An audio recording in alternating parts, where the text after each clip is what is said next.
Hey, greetings everyone from our home to yours. I hope that this finds you safe and well. Happy Sunday. Welcome to another week of us learning about Jesus in the Old Testament and Jesus throughout the Bible. And for the past few weeks, we've been working our way through the Old Testament, looking at Jesus specifically in the Old Testament or the First Testament. Remember that we said that the reason for finding Jesus in the Old Testament is to see the continuity of both the First and Second Testaments, the Old and the New Testament, and to see how God made sure that we could see the evidence of Jesus everywhere. Theologians and scholars have names for these appearances in the Bible. These names are types, as in types of Jesus. They are shadows. They're shadows of Jesus, kind of like foreshadowing in that God was showing us and giving us humans a taste or vision of the Messiah that was to come. And today we're going to look at one that is a great mystery, one that has befuddled theologians and scholars for a long time. It's a mystery that's important to us as Christians, but it's still a mystery. I like this one because God gave us this foreshadowing, these breadcrumbs, these little clues, kind of like a good mystery writer does. They give you the clues the whole time. And then at the great reveal, you go, oh, I missed it. You know, to me, movies or TV shows that actually show you the clues that you missed are the best. And they show you the things that you should have paid attention to and didn't. I think a TV show that comes to mind that did this really well was The Mentalist. They would go back at the end, at the great reveal, and show you all the little clues that you missed. And sometimes the Bible is like that for us. There are things that God put in there when he inspired the writers of the Bible. He put these clues, these breadcrumbs in there, and we get focused on possibly the wrong thing.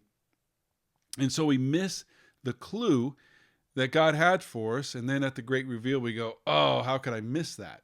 And so today we're going to look at one of the ones that I think is one of the best mysteries in the Bible, and that is Melchizedek. Melchizedek is only mentioned in 3 books of the Bible. But there is more said about him in the New Testament or the Second Testament than the Old Testament. But there are a lot of things that people, theologians and scholars, have written throughout history on him. But the one thing that we do know for sure is that he is a mystery. And so we can read about Melchizedek in Genesis and in Hebrews. And I'm going to read to you from Genesis chapter 14, verses 17 through 20, where it says, after Abram returned from his victory over Kedorlaomer and all the allies, the king of Sodom went out to meet him in the valley of Shaveh, that is, the king's valley. And Melchizedek, the king of Salem, and a priest of God Most High, brought Abram some bread and wine. Melchizedek blessed Abram with this blessing.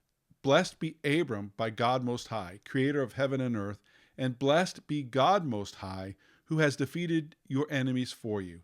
Then Abram gave Melchizedek a tenth of all the goods he had recovered. And then in Hebrews chapter 7, verses 1 through 4, the writer of Hebrews talks about Melchizedek and really kind of gives us a reveal, an aha moment, where it says, this Melchizedek was king of the city of Salem and also a priest of God Most High. When Abraham was returning home from winning the great battle against the kings, Melchizedek met him and blessed him. Then Abraham took a tenth of all he had captured in battle and gave it to Melchizedek. The name Melchizedek means king of justice, and king of Salem means king of peace. There's no record of his father or mother or any of his ancestors, no beginning or end to his life. He remains a priest forever, resembling the Son of God. Consider then how great this Melchizedek was. Even Abraham, the great patriarch of Israel, recognized this by giving him a tenth of what he had taken into battle. So here's what we know about Melchizedek is that he's first mentioned during Abram's time, that the Hebrew writer writes that there's no record of his father or his ancestors. There's no beginning and end to his life, that he is a priest forever. And they named the order of Melchizedek after him or for him. He's a priest of the Most High God, and he's the king of Salem, which means complete, fulfilled, peaceful, or the king of peace, and that city still exists. It's called Jerusalem. So he was the king of Jerusalem. But what does that have to do with Jesus? Well, the writer of Hebrews is the first one to correlate Jesus with Melchizedek in Hebrews 7:15. And Melchizedek lives forever, just like Jesus lives forever. Melchizedek is a priest of the Most High God, and Jesus became the perfect high priest forever and appointed by God. Melchizedek is the king of the city of peace, and Jesus is the prince of peace. But here's where I think the clues or the breadcrumbs are most amazing. Just a few little words that we missed, didn't pay much attention to when we read it. And I think they're the most powerful words, and it provides us the most powerful clue of who Melchizedek is, that he is a true type or a foreshadow, a shadow of Jesus, a breadcrumb of Jesus. When they talk about Melchizedek, scholars don't even talk about these words being a clue because they focus on the priest and the king and the forever thing. But when we read this again and look at verse 18 of Genesis chapter 14, you'll see what I'm talking about. You'll see it says that then Melchizedek, king of peace and king of Jerusalem, brought out bread and wine. God hadn't instituted the Passover yet. So what in the world are the bread and wine being there? Over 2,000 years before Jesus. Almost 500 years before the first Passover.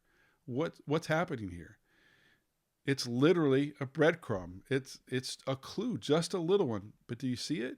To me, it's the most beautiful, perfect, 14 chapters in the Bible, we have this perfect clue. God sprinkles a little hope, a little prophecy, a little hint, a little clue of what's to come when he said he brought bread and wine. Because Jesus is the bread of life. Jesus is the fine wine. Think that was just an accident? No, it's a clue. It's there for a purpose, and we missed it. May the Holy Spirit then, this week, open our hearts and minds and our eyes so that we can see Jesus all through the Bible. God bless you. Grace and peace to you. Have a great week.